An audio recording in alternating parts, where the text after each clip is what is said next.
Chapter 38, Callum. There was something wrong with me. I didn't cry. I couldn't. I sat in my bed and stared into nothing, and I couldn't cry. I lay on my back with my hands behind my head and nothing. I lay on my stomach, burying my face into my pillow, waiting for the tears to start, but they didn't. My sister was dead, and I couldn't feel a thing. My head still buried in my pillow, I clenched my fists and stuck them under it so I would have something silly like punch the wall or the headboard. My fingers brushed against something cold and smooth. I sat up and lifted up my pillow. There was an envelope with Callum written on it in my sister's neat, tiny handwriting. Shock had an electric shot through me. I picked it up. The letter dropped to the floor. I stared down at it, unable to believe my eyes. Winnie, I whispered, confused. I looked round, expecting to see her standing in my bedroom door, smiling at me. Gotcha written all over her face. But the room was empty. What should I do? I bent down and picked up the letter between two trembling fingers. I was desperate to know what it said, but at the same time I was terrified.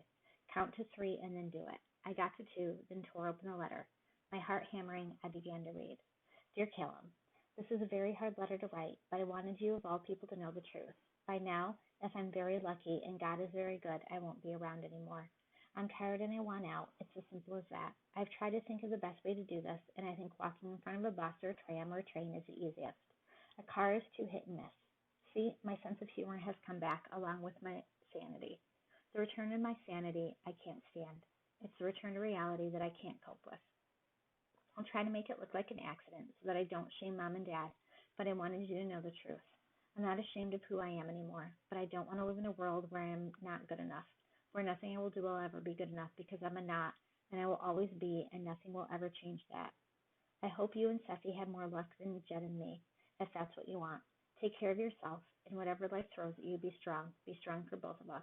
All my love, Lynette. Winnie. I stared down at the letter in my hands. The words blurred and swam before me. I didn't have to read it a second or third time. Once was more than enough. Crumpling the letter in my hand, I squeezed it smaller and smaller. I squeezed it like my heart was being squeezed. I sat perfectly still for a minute, an hour, I don't know how long. Long enough for the pain in my throat to subside, long enough for my eyes to stop smarting, and only when I could trust myself not to hurt so much, only then did I move. I tore the letter into 100 pieces and let them fall to the floor like paper rain. For the first time in my life, I hated my sister. Hated her. She'd given in. She'd given up on life and left me to live it for both of us. All my love. Was that all the love you did for? Made you give up and give in? Left you open to pain and hurt? If it was, I swear that nothing would ever do to make me the same as her. Nothing.